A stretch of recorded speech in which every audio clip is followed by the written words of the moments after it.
We haven't really done a lot of target transitions, have we? It's going to be so good. All right, so like I said, we're going to start working multiple targets or target transitions. What we're going to do is shoot a really complicated sequence on this set of targets, and we want to see, like, of course, all the foundational skills you have stay in place over the course of the string. So the target with the white mark on the bottom of the white X, I'm going to start and stop on that target. So I'll shoot that target, a different target, that start target again, a different target, back to the start target, shoot the final target, and finishing on the target I started on with a total of 14 rounds. Now there's like two components to this I want you to do, like a live and a dry component. So I'll start off doing it dry, and this is how I want you to do it. So take note of how the gun moves between the targets. You see my finger out of the trigger guard. Does this look fast to anyone? No. So what I'm doing is I'm not pulling the trigger or in my head simulating any shooting. I'm just trying to aggressively get the sight picture I want on the target. And when I see that, I react. Instead of pulling the trigger, I'm going to go to the next target. So first thing to consider, what should my sights look like on these different targets? And I'm talking about the 4 in the middle here.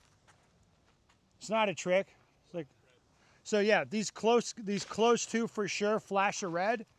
The one back here, like a lot of you will be tempted, dot press. Higher level guys would maintain shooting just color smash on that one.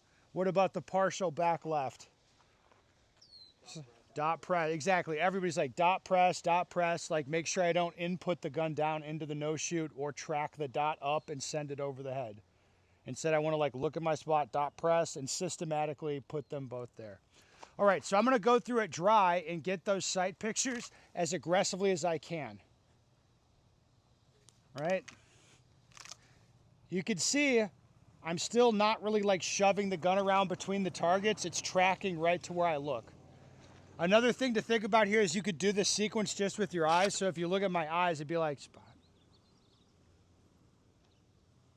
Like I'm like looking to a small spot on each one of those targets. So the dry fire component's important to this. I'll do a few live fire reps for you.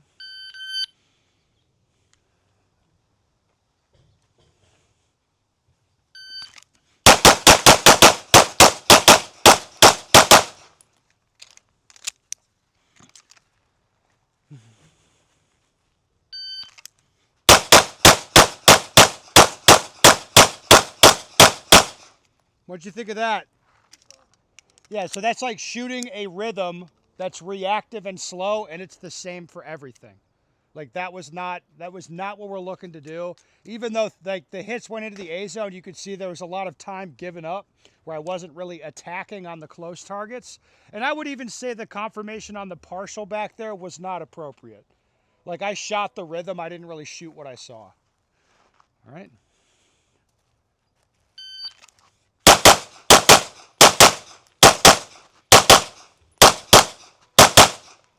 What's going on there? Yeah, I'm kind of like so tense. I'm like getting stuck onto the target, so I was like delayed to leave the target because all the tension that built up in me. Again, I was shooting fast splits, but that was the only thing about it that was good. Again, the tension slowed everything down, and I was late to come off targets. All right, again, watch how relaxed I look here.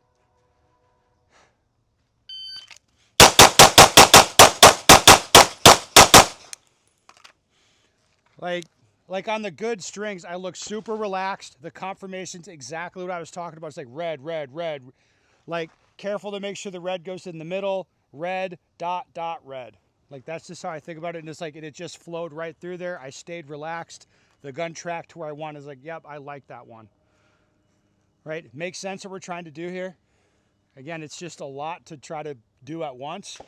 By doing this 14-round version of this drill, it's so complicated you can't really think through it. You just memorize the sequence and shoot, and you'll see what happens with your habits. Should we get to it? Yeah, okay, let's do that.